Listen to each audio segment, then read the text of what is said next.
I'm Elaine Fisher, president of the AAUW Northwest Suburban branch, and I would like to say a few words about the importance of this program and the importance of women voting. The U.S. Supreme Court decision on June 24th tells us that women's rights are under attack by the new conservative majority on the court. This decision rejects the tradition of settled law and adhering to precedents. If our rights to reproductive choice can be denied, then what other rights can also be denied? This really is about the right to privacy and access to modern health care.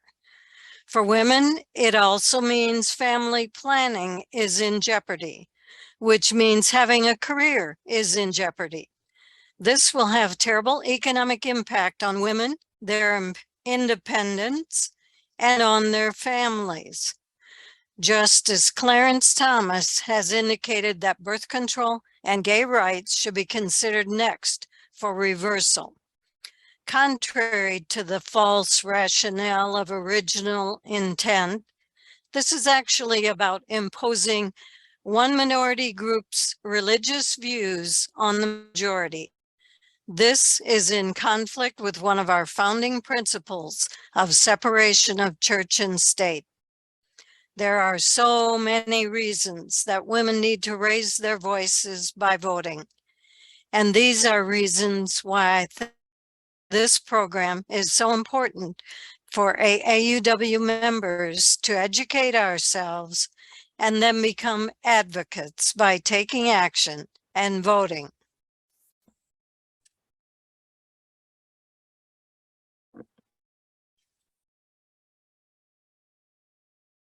And now it is my pleasure to introduce our speaker, Michele Thorne. She is a graduate of Northwestern University School of Law. She also has an MBA from the University of Chicago Booth School of Business. And she is definitely an ERA advocate and legal scholar. And it is my pleasure to turn the program over to Michele.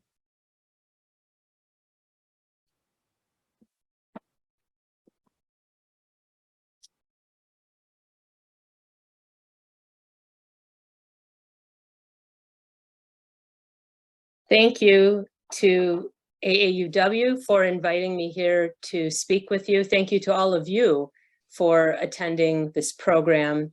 Also, thank you to my friends at Vote Equality for allowing me to deliver the program to you. I'm always delighted to talk about the Equal Rights Amendment. What is the ERA? How is it added to the US Constitution? What is its recent history? What is its current status? What can you do to make sure it becomes part of the US Constitution?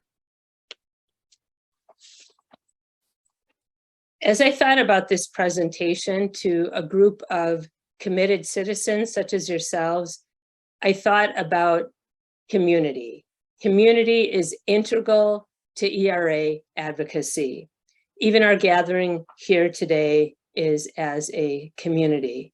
Community is a theme I'll be mentioning throughout. But let's start with some good news. The Equal Rights Amendment is done. It is our 28th amendment. The bad news is that the amendment has not yet been officially published as part of our Constitution. What is the Equal Rights Amendment? The ERA is an addition to the US Constitution. Section 1 says, equality of rights under the law shall not be denied or abridged by the United States or by any state on account of sex. That means government cannot discriminate on the basis of sex. Section 2 says, the Congress shall have the power to enforce by appropriate legislation the provisions of this article. That means Congress can pass laws to enforce the ERA. Section 3 says This amendment shall take effect 2 years after the date of ratification. The idea here is that a lot of laws would need to be cleaned up in order to comply with the ERA. That was certainly the case in the 1970s. So this time frame of 2 years was included in Section 3 of the amendment, where it could have effect. As Alice Paul, who is pictured here, said, "I never doubted that equal rights was the right direction. Most reforms, most problems are complicated, but to me, there is nothing complicated about ordinary equality." Why do we need the ERA? Well, we can talk about some of this in specifics in the question and answer period, but in essence, the ERA does 3 things. It provides a foundation for existing laws. We have a patchwork of state and federal laws now that prohibit sex discrimination. However, those laws can easily be repealed, replaced, or revised. The ERA protects those laws and court decisions and provides them with a constitutional foundation. Similarly, the ERA provides a foundation for future laws. The ERA is also an important symbol and an important statement for our country. I happen to think that legal rules for each person should be fair. Fairness is essential for creating a more inclusive community. How is an amendment added to the US Constitution? The amending provision of the Constitution is Article 5.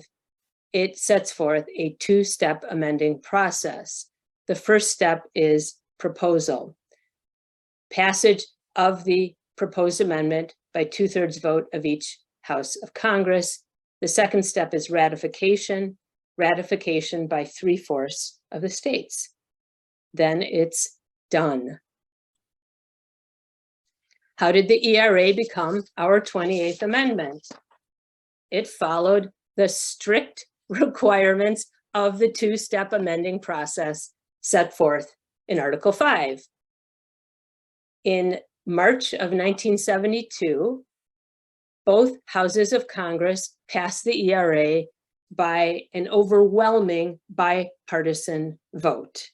And then they sent it out to the states for ratification. Step 1 done.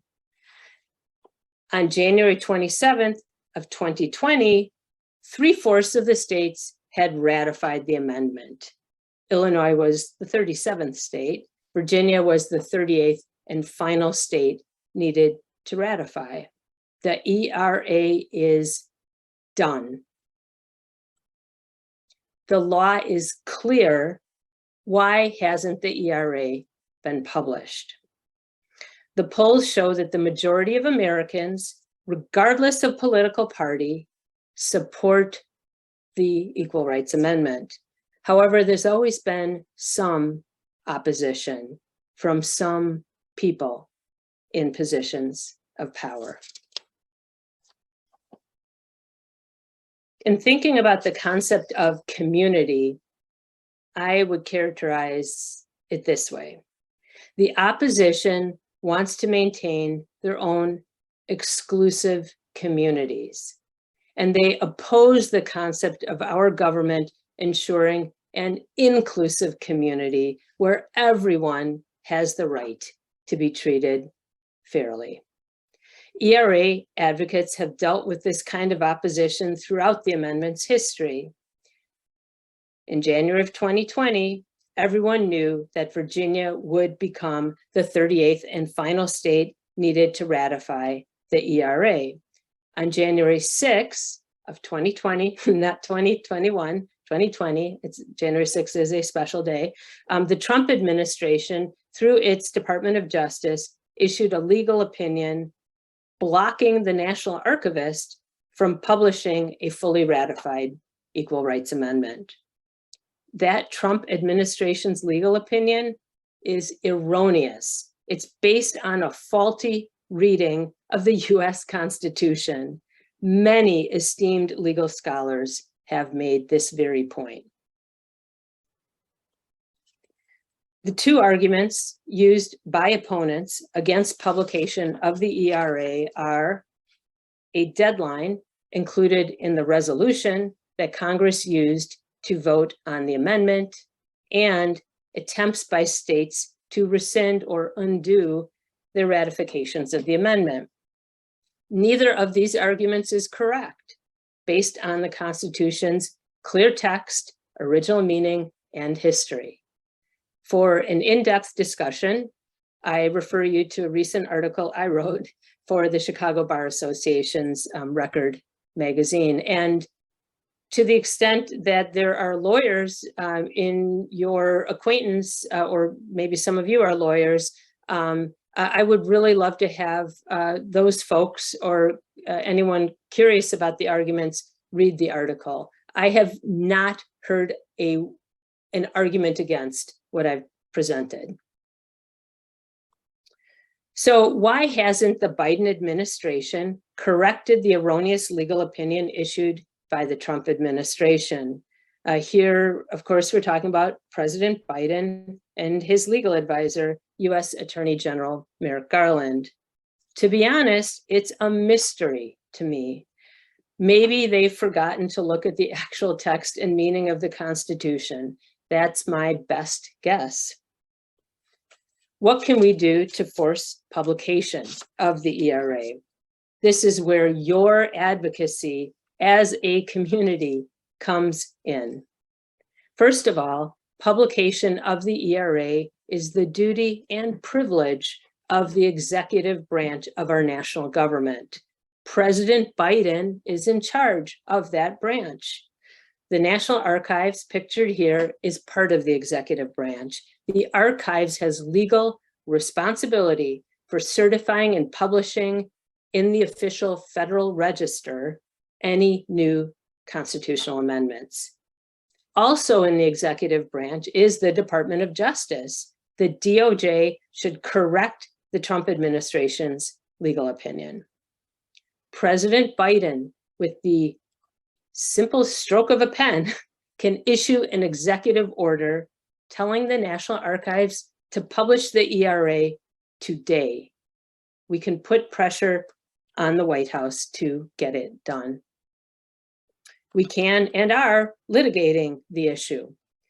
This is what Illinois, Nevada, and Virginia, the last 3 states to ratify the ERA, did at the end of January 2020, when the archivist failed to publish the ERA. Those states filed a mandamus action in federal court. That means to command. What they wanted is the judicial branch to command the executive branch to do its job. The trial court judge in that case ruled that the states are not the right parties to bring the action. It's not clear who would be the right party, however. Illinois and Nevada have appealed. The federal appellate case is to be heard September 28. There'll likely be a rally of ERA advocates outside the courthouse in DC. It's important for us to show our support for the states pursuing this action on our behalf, specifically Illinois Attorney General Kwame Raoul and Nevada Attorney General Aaron Ford. And incidentally, in court, the Biden administration's Department of Justice is opposing the legal action. There's an effort in Congress to act and weigh in on the Equal Rights Amendment. The US House in this session and the last passed a joint resolution removing the so-called ERA deadline. Although the congressional deadline is not, in my opinion, enforceable, this joint resolution clears the water. The US Senate has had a majority of 52 US senators in support of the resolution. However, the resolution has not been heard due to the 60-vote filibuster rule. Both of our Illinois US senators are sponsors. we should thank them. We can also ask our friends in other states to have their senators sign on. There is also a resolution. It's only in the US House, and it affirms the ERA as the 28th Amendment. That resolution has many sponsors, but we still need more in order to reach a majority. Passing that resolution would be a really helpful statement. Not all of the Illinois representatives in the US Congress have signed on. Getting more representatives to sign on would make a tremendous difference. Within the various state legislatures, there are also resolutions relating to the ERA. Here in Illinois, House Joint Resolution 94 was recently filed in the Illinois General Assembly by State Rep. Jennifer Gong Gershowitz. That resolution, which I urge you to read, asks President Biden to publish the ERA, Congress to affirm the ERA, and other states to take similar actions. You can contact your own Illinois state representatives, and I really, truly hope you do. And please ask them to sign on, but please act fast. It's possible that this resolution will be considered as early as this fall. As I mentioned, the yet unpublished ERA became the 28th Amendment on January 27th, 2020. By its terms, the amendment went into effect 2 years later, so that would be January 27th, 2022, earlier this year. Consequently, there's an effort to audit state laws for compliance with the ERA. This work must be done as soon as possible. My friend and yours, AJ, is leading this tremendous effort on behalf of the National ERA Coalition. And by the way, you can undertake to review your own local laws because those also must comply with the ERA. Here are a few ideas on how you can raise awareness. You can wear an ERA pin, as I am doing tonight. You can post a picture of yourself wearing an ERA pin. You can prepare an elevator speech. This is, of course, a picture of Congresswoman Barbara Jordan, a dedicated ERA supporter and a phenomenal speaker. You don't have to be as good as she was. Just a few lines to get the conversation going. You can host book talks. Here are a few books that I recommend. Gendered Citizenship is a fairly recent publication that talks about the early years of the ERA. Divided We Stand is an excellent historical account of the ERA in the 70s and 80s. Ordinary Equality is a new and fun publication featuring biographies of a number of equal rights supporters. You could also host movies. Equal Means Equal, I can tell you, provokes a lot of discussion. And Still Working 9 to 5 is a new film and features some ERA advocates. It's on my list to see. You can be active on social media. Here are a few pages on Facebook that I like: Vote Equality, ERA Illinois, and ERA Yes. And by the way, even just liking a post or a tweet or whatever on social media is incredibly helpful because it amplifies the message. You could host an art exhibit. Vote Equality has so much energy and it's such positive energy. And they contacted these famous artists from around the country to create art to start an ERA conversation. Another great thing that my friends at Vote Equality do is they drive this rapid vote getter vehicle around, and they go to sites where they can register voters and tell people to vote. Importantly, part of their message is to ask people to please look for candidates who value equal rights. Here's some more of the beautiful art, and they are taking this art to Nevada, where there is a referendum on a so-called mini ERA to that state's constitution. Here in Illinois, we've had a mini ERA in our state constitution since 1970. However, even existing constitutional provisions can be updated to create a more inclusive community. You can have postcard parties. This has been done recently for the Nevada referendum. You can share materials such as these brightly colored vote equality stickers. You can host group discussions and ask questions. Would we all be more equal if men also could get pregnant? Do we treat childcare as a woman's issue or a parent issue? What would be different today if Congress had always had equal gender representation? Does your family expect things of you because of gender? You can participate in meetings with ERA groups such as Vote Equality. Here you can see that Vote Equality has meetings every Tuesday night. I've participated in all of the advocacy efforts that I've mentioned here, including, of course, through Vote Equality.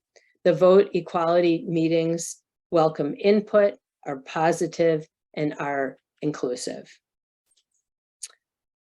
And that participation in Vote Equality is what made me think about community for this presentation. That's also what I've experienced with other ERA supporting groups. From what I've seen, that's true of AAUW as well.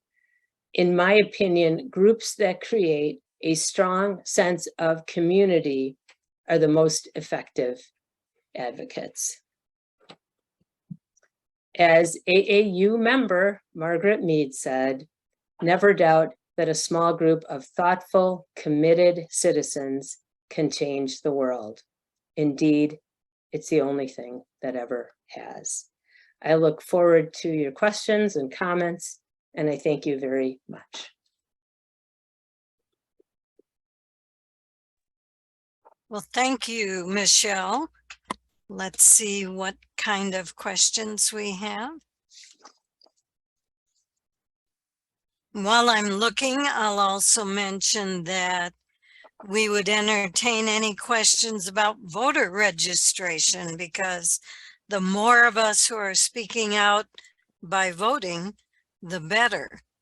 And we have Mary Fontaine with us, who's an expert from the League of Women Voters, who can help us with those questions. But today is sort of the kickoff of voter registration week, and the more young people we can get to vote, the better. Let me also introduce Karen Reed, who is one of my colleagues with the League of Women Voters Voter Services Group. Oh, great. Agreed to sign on. Great. Well, I'm not seeing a lot of questions, but I do have one for you, Michelle.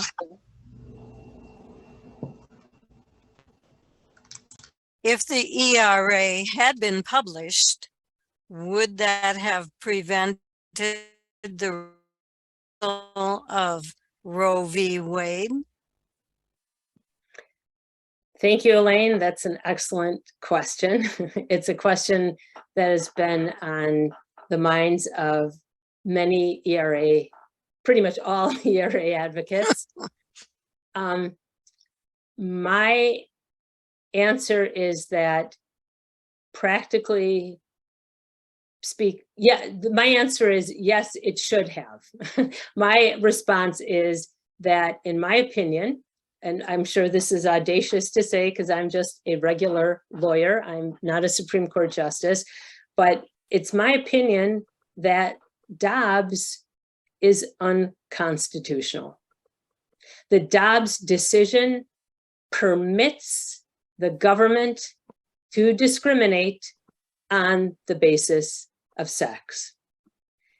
The Equal Rights Amendment, which became our 28th Amendment in January of 2020, prohibits the government from discriminating on the basis of sex. So that would be my short answer. I guess I would add that some cynics might say, well, it doesn't matter, that court would have written that same opinion. Justice Alito mentioned that old case Geduldig, which says that regulation of pregnancy isn't related to, one's sex, which go figure. And it wouldn't have changed things. I don't know. Who knows? I guess that's an assumption that the Supreme Court would not ever follow the rule of law. I would hope that at least going forward, it will. And the rule of law is the Constitution. That's the highest rule of law. So that's the reason for my response. Thank you for that. Another question in the chat. I've heard the archivist wants all the states to redo the ERA vote. Is that true? The archivist. What an interesting question. So the archivist during most of this period was a fellow by the name of David Ferriero. So he was in place for quite a while. He just retired, I think, at the end of March of this year. And in fact, I had heard that confirmation hearings for a replacement will be held tomorrow. I don't know if that's correct or not. And there's some concern that part of the screening will be, what will this replacement do on the Equal Rights Amendment? So the question was, did the archivist say that we should all start over? I don't know if he said that, but he did say something extremely interesting in a C-SPAN interview this spring upon his retirement. He said that a Supreme Court justice had twice come to his offices to tell him not to publish the ERA. And I am sad to say that that was the late Justice Ruth Bader Ginsburg. And she is also a conundrum for me because she was an incredible ERA advocate in the 70s and has always talked about how she would like to see her granddaughter, in the US Constitution. And, I think she was a much beloved Supreme Court justice. So I've tried to figure my way around it.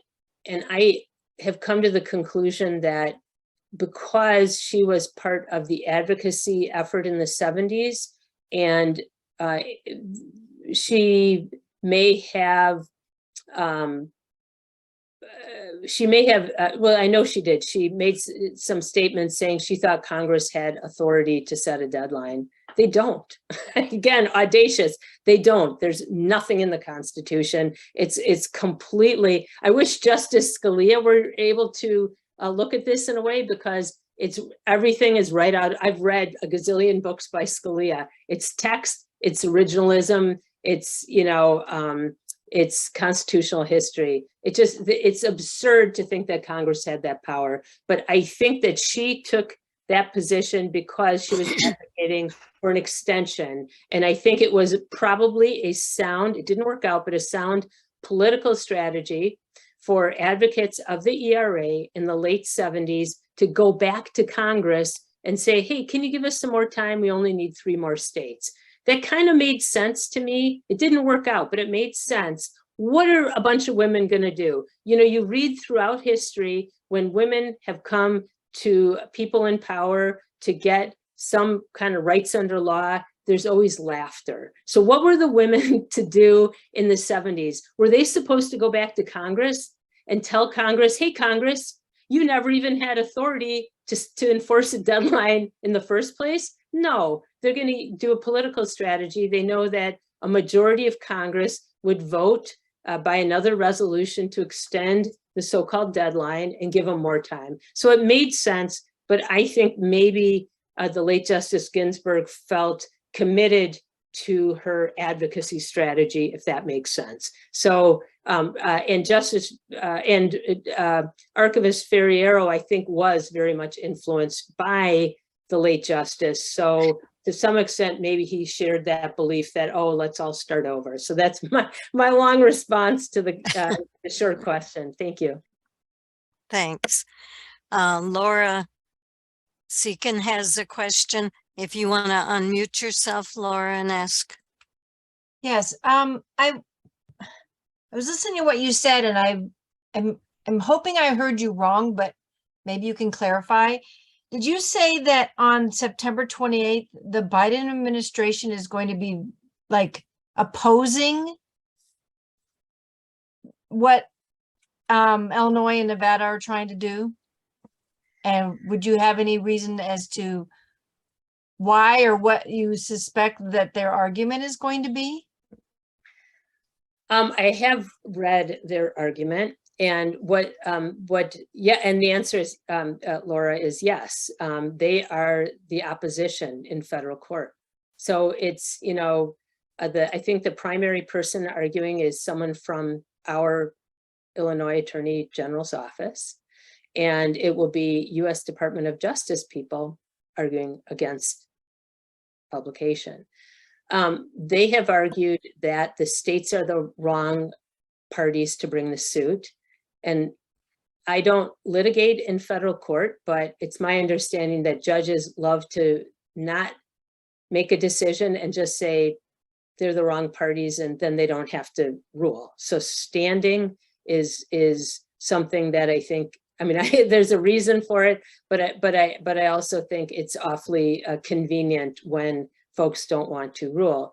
They also are arguing kind of the Trump DOJ opinion, which is that there was a deadline. They say, well, in any case, there was a deadline. You know, and why are they doing that?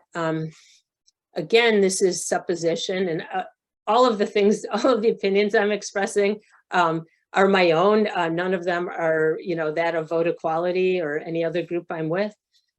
I think that in the public's mind, there's a lot of confusion over the ERA.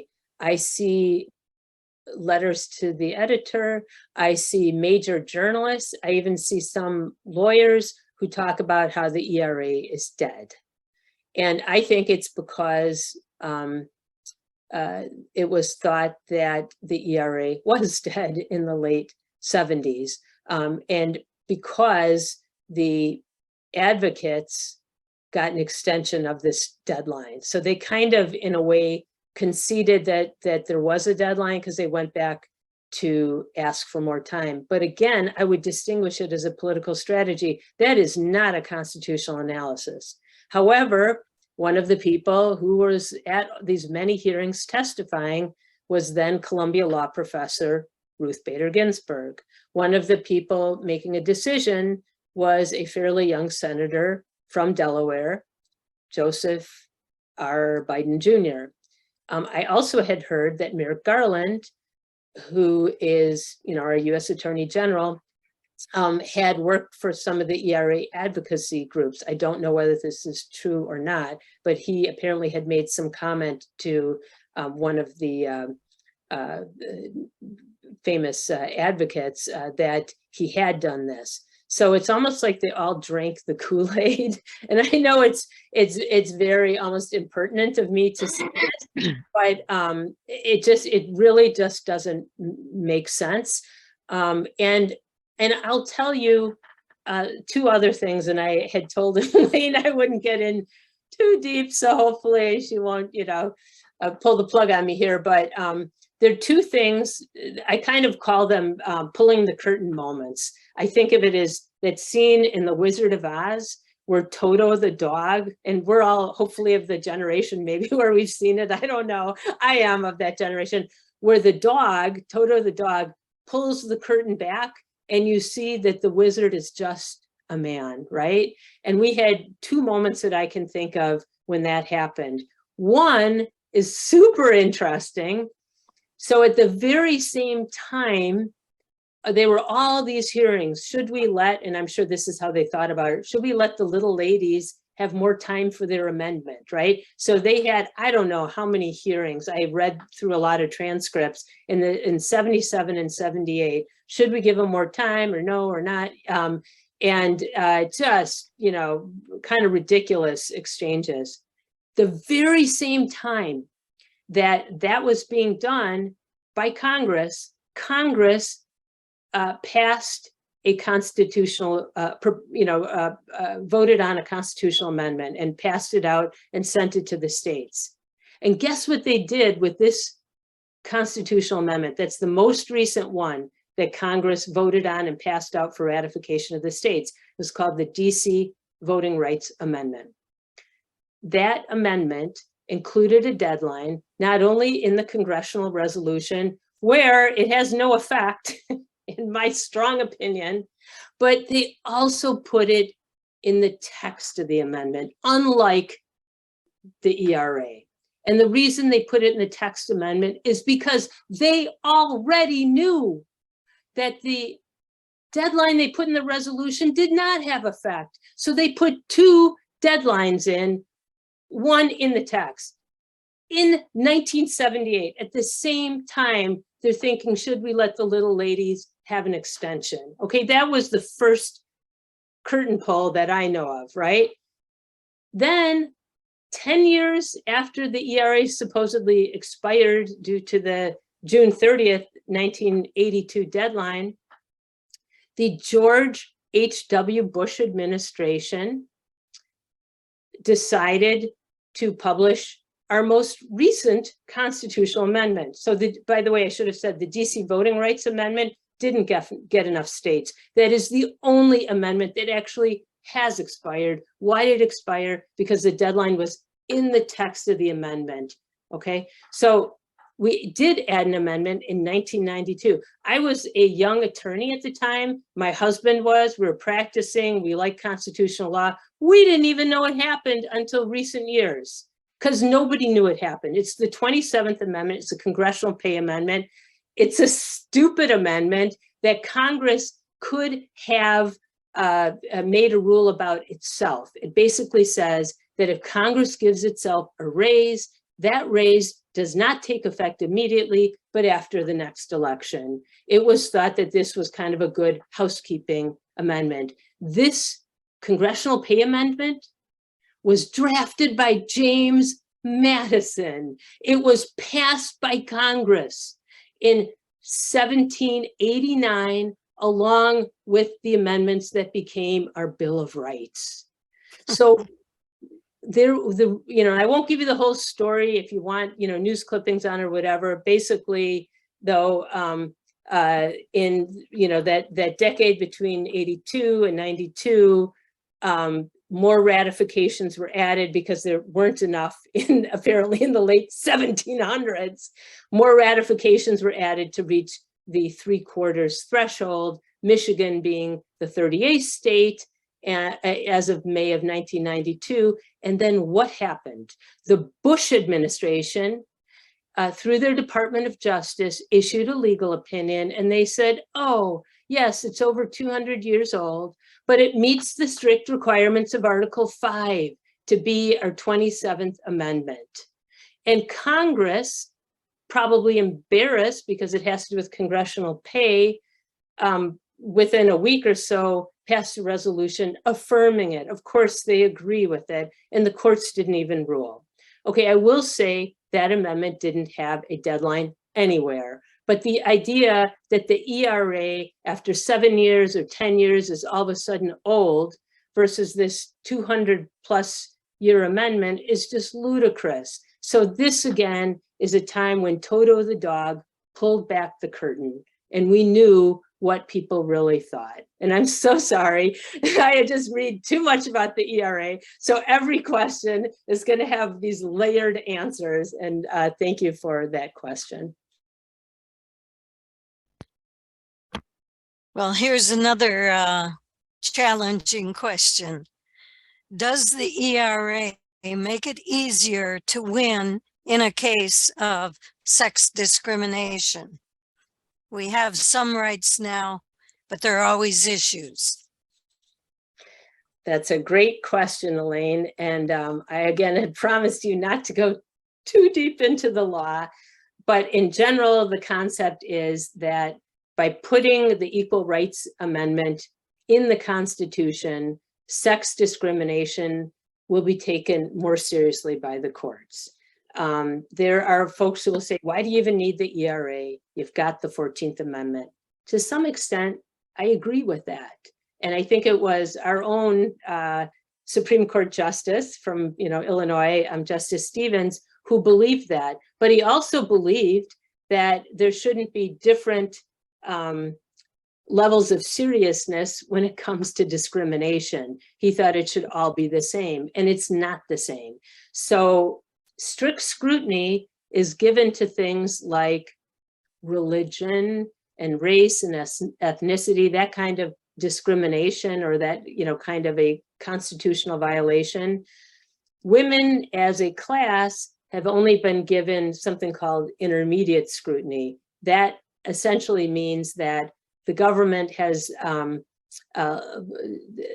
easier case of when they discriminate, and it's harder for plaintiffs to win an action. The government in a strict scrutiny case has to show a compelling government interest for making a differentiation. So yes, it does absolutely change the odds in court. Thank you. You mentioned some states tried to rescind their ERA votes. Are they able to do that? What are the ramifications of that issue? Yeah, and again, the story is very legalistic, and that article I wrote covers this very well. I'm going to try to do it. I'm going to try to do it in a concise fashion. A ratification is a very specific legal act, and it definitely was at the time the Constitution was written in 1787. That meant something. It meant that an action was adopted and authorized. So in this context of the Constitution, it's super interesting. What it essentially means is that the states are in that superior role of ratifying things. So it's usually like a principal agent. And you can imagine at the time of the Constitution, there were all kinds of principal agent relationships, right? People had to travel, long distances, communication was inconsistent. So they had agents doing a lot of things. There was also that household structure of servants or enslaved people, women in, under coverture, right? And children who were, had very, very few rights then, and they were all, could be agents, and any of their acts. I mean, there are even cases about, a woman buying something and questioned whether she had authority. Well, her husband could ratify that purchase or her debt or whatever. But in a formal sense, it means that you adopt it. And you look at the very first legal dictionary we had in this country, and in one of the first lines, it says, it cannot be revoked unless there's been, some kind of fraud. It's a formal act. It's like a stamp of validation. The other thing to tell you is the proof's in the pudding. 14th Amendment, 15th Amendment, 19th Amendment, all of those amendments, states ratified, and then they thought, I'm going to unratify. It's never been counted, these rescissions. And if you look at every branch of the national government, they've never, they count the date as to when they got the tally that met the 3/4 requirement. They have made no subtractions for any purported rescissions.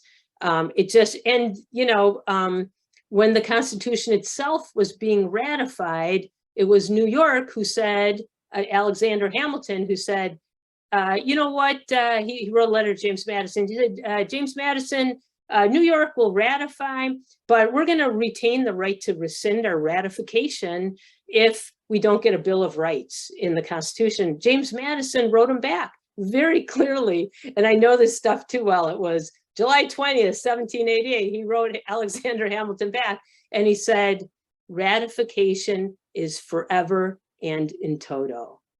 So James Madison, father of the Constitution, I think we should listen to him. I'm sorry, Elaine, you just. That's exactly why we appreciate you as a speaker.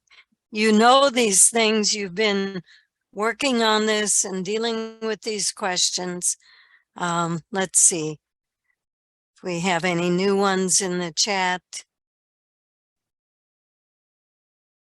I'd like to, first of all, I'd like to mention in stereo something that Elaine talked about, which is elections do matter.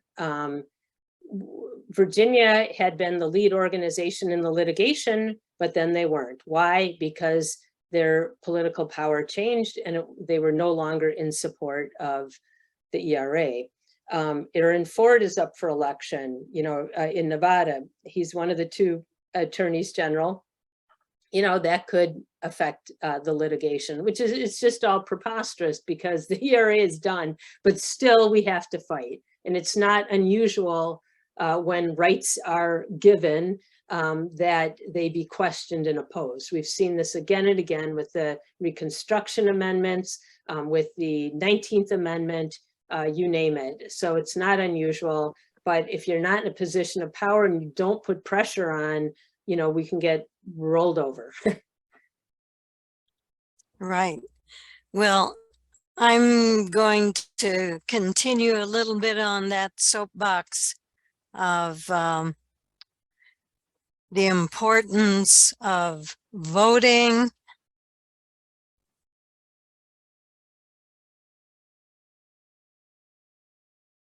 Well, one sec.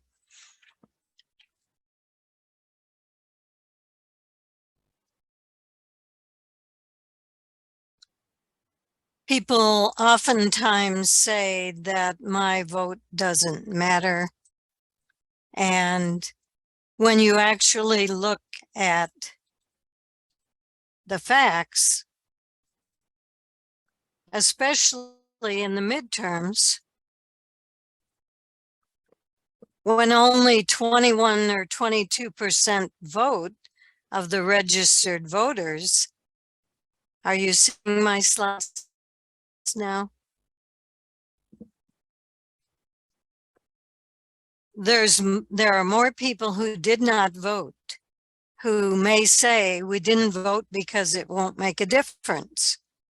It definitely makes a difference when we have low turnout.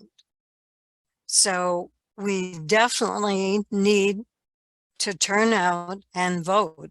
It will make a huge difference. Elaine, we don't see your slides. Okay.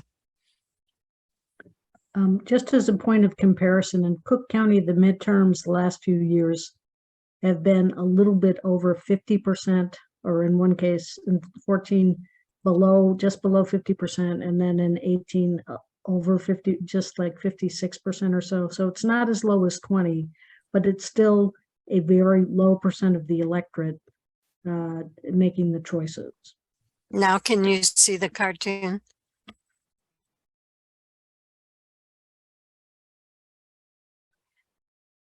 In the primary this year, which is really when the final candidates get chosen, the turnout was 22%, I believe. So it makes a difference, voting. And this, if you want to speak to this, oops, sorry. The Illinois Voter Guide. Mary, do you want to talk about I'll about just spend, the resources that the League of Women. Go ahead. Sure. The Illinois Voter Guide tries to be a one-stop shop. You can go there to register to vote or to check or update your registration. You can go there to see what's on your ballot. And once you have your ballot, you type in your address, you have your ballot in front of you. If you click on names, it will tell you information about the candidates. And you can save your choices and email them to yourself so that when you go into the voting list, you've got a long list. As to the judges, which are always difficult to keep track of, it compiles the recommendations of about a dozen bar associations in one place. So you can compare them, this guy has 8 of the 10 or whatever. You can check whether you've been redistricted. Very comprehensive. We've been handing out cards with a QR code that takes you there, and people have found them to be very handy. So it's worth checking out. Now, obviously, a lot of you are experienced voters and you've been to sites like Ballotpedia, which is also a very good site, or Injustice Watch for the justices. So we're not suggesting we're the only site. It's a very simple to use site if you've got friends or family members who are a little techno adverse. This one is very much point and click. So it might be a good place. And that's good to point them. And which is the best one if you are talking to someone who never registered to vote and they want to register online? Is it Ballotpedia or the Illinois Voter Guide? Well, it depends where they live. Illinois Voter Guide will take them directly to Illinois sites. Ballotpedia or Vote 411, which is the National League of Women Voters site, will take them to whatever information they need for the state they're in. And Karen is posting web addresses as I speak. Oh, good, good. And just as a point of reference, remember, folks, you can save the chat by going to the little dots to the right of the name in the chat and click on that and you'll get a menu that includes saving the chat. So it'll save it to your documents on your computer. Now, how soon does early voting start? Pretty soon, right? Yeah, it starts September 29th. So that's next week. Right. That's what I thought. Now, you can also already order your mail ballot. It won't be mailed out for a while, but the sooner you get it, the sooner you can send it back. The early voting starting next week is not at every location, but it's at select locations. And again, if you go to the Illinois Voter Guide, or if you go to the Cook County website, which if you give me a second, I'll stick that in the chat. It can give you a list of places that are available to you to go and vote early. Right. And I think whatever county you're in, if you put in your county and election services, you will get instructions on how to do it in your area, because we may have people from all over the state of Illinois. The other thing that's important statewide, we have 2 vacancies on the Illinois Supreme Court. So the judges are on page 2 of your ballot, and those are so important for you to do some research and vote for judges, because as we kind of learned the hard way with the Supreme Court, we all know how important judges are right now. And we want judges that understand how important women's rights are and that we're not second-class citizens. Um, anything else on voting? Registering new voters. One thing I encounter, I do poll watching and registering voters in DuPage County. When you register online, the very first you go to vote, you do need to have identification that shows your signature and shows your address. Is that correct, Mary? That's not true in Cook County, but I think it is true in some other places, Because other if, counties. okay, in DuPage, they're looking at the signature, you know, to verify you are who you say you are. And when you register online, you don't have the opportunity to sign anything.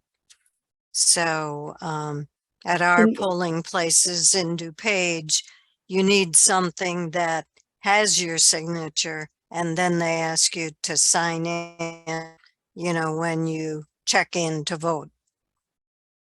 Okay. But the Illinois voter guide, I think, is fabulous. Ballotpedia is also excellent. And you said we're going to put those in the chat, right? Right. Although I have somehow managed to lose the picture. Wait, here it is. Well, while you're doing that, another resource that one of Northwest Suburban members, Karen Heckman, suggested, the ACLU is another organization that really is promoting voting and the importance of elections, and especially midterm elections. You see the link up at the top.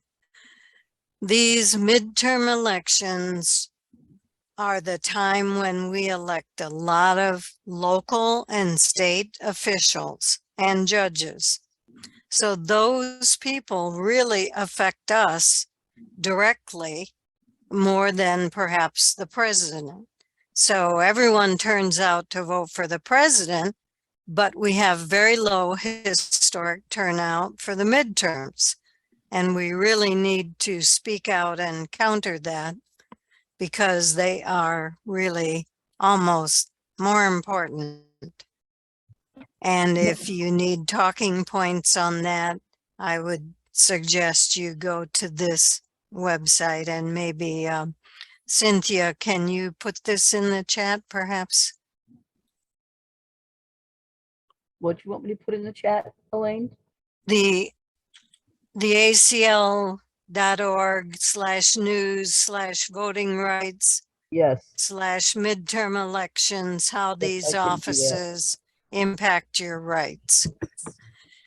I The might, other resource, the Northwest Suburban website will have all of these links related to things we care about in our public policy, like gun safety, pro-choice, reproductive rights, and some of the voting information that Mary just mentioned.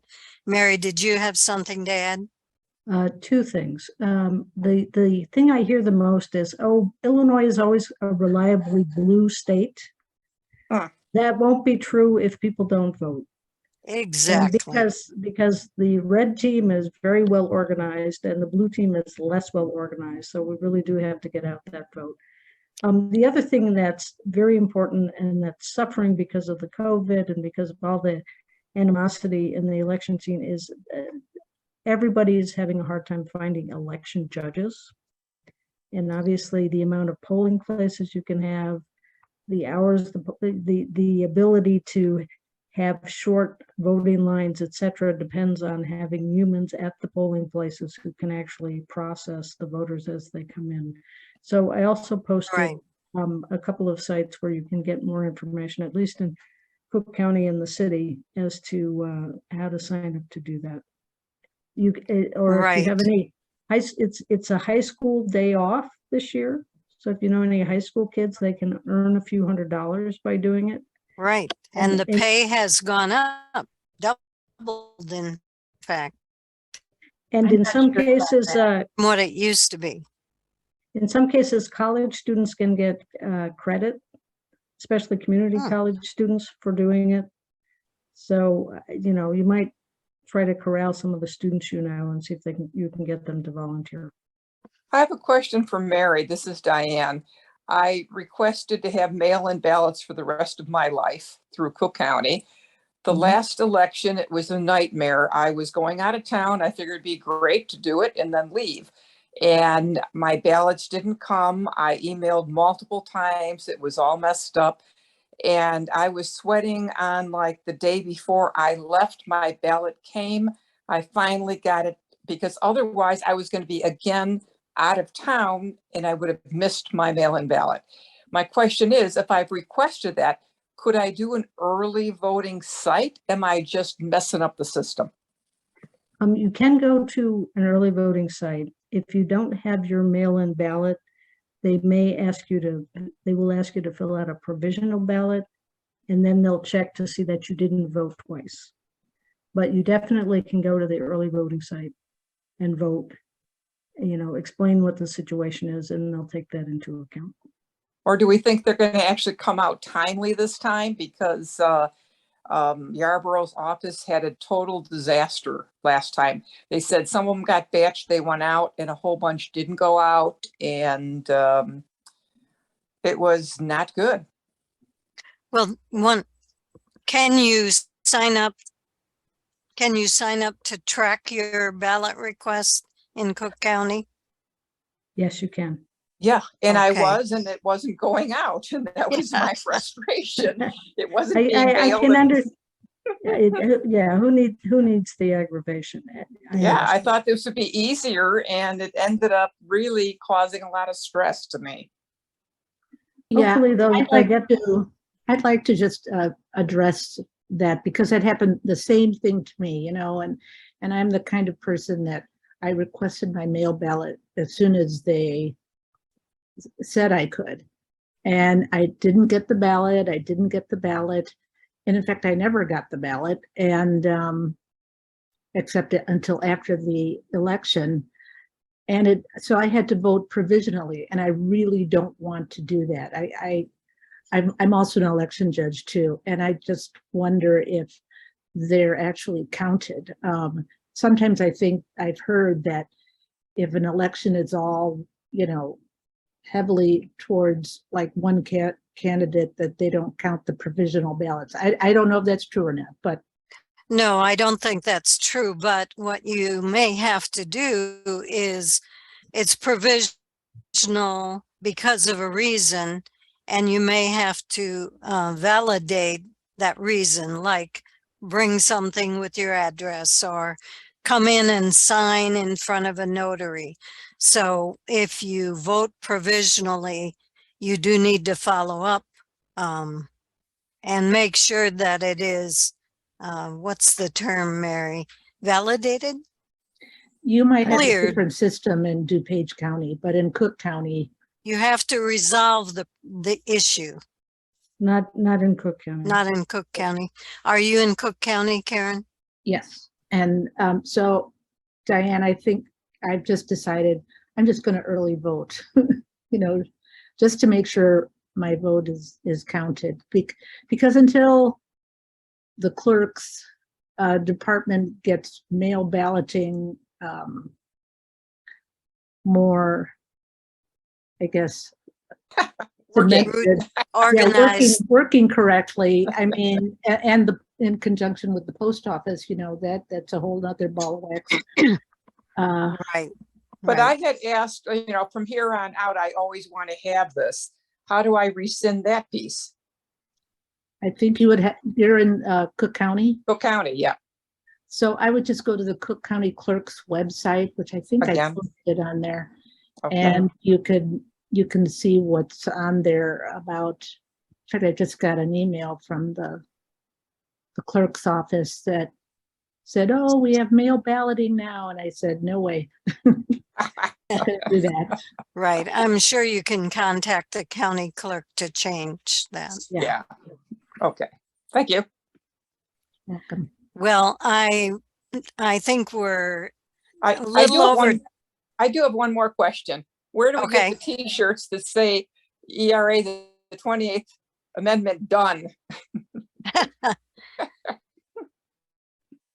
Michelle, you're talking about the T-shirts that were Right. shown in the Well, image? or something even more punch that it is done.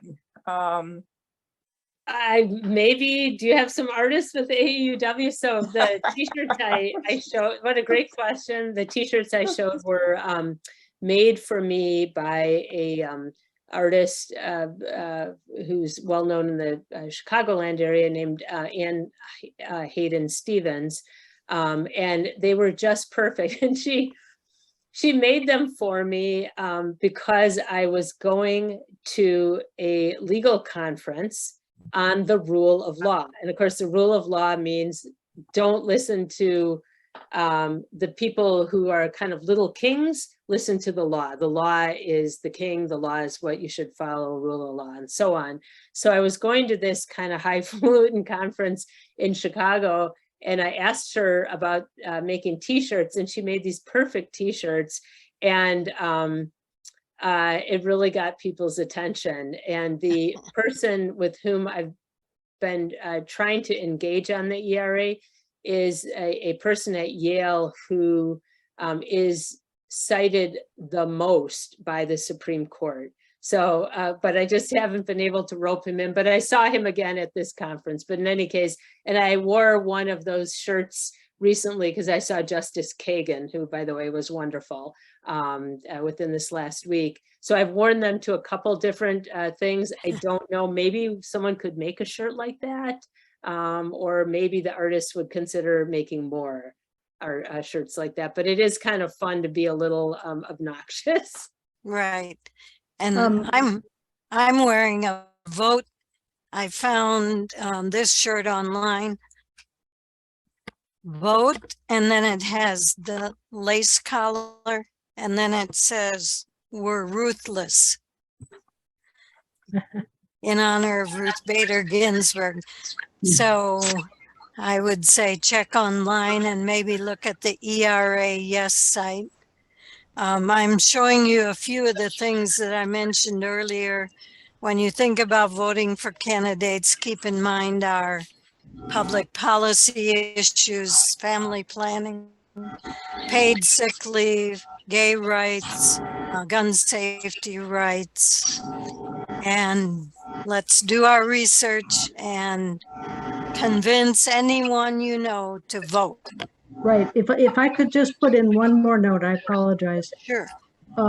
League of Women Voters Park Ridge, which is where Karen and I are from, publish a fall voting guide with some practical stuff like what happens when my dog eats my mail ballot and things like that.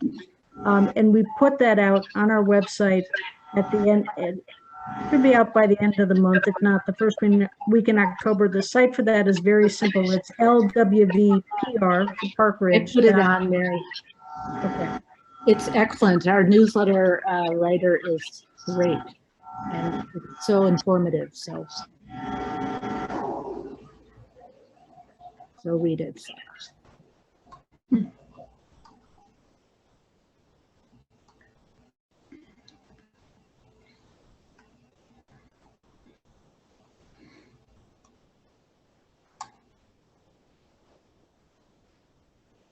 And that's it from us. Thanks for having us. Mary, when did you say it would be available? The end of September? Should be, right, yes.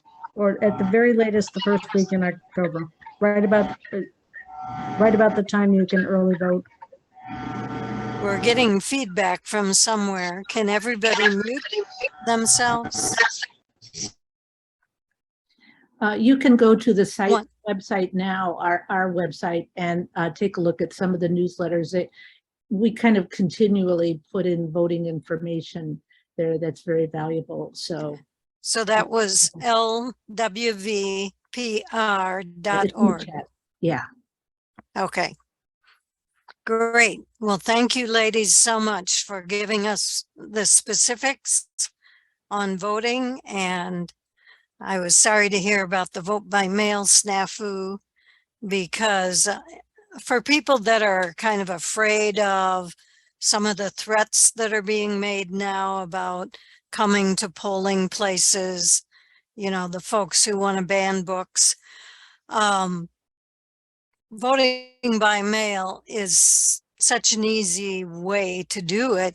You can have your list that you've already done with Ballotpedia or Vote Illinois, and you know who you want to vote for. You fill out your ballot, you mail it back, and there's no threat and no rush, no driving. It really works well in most cases.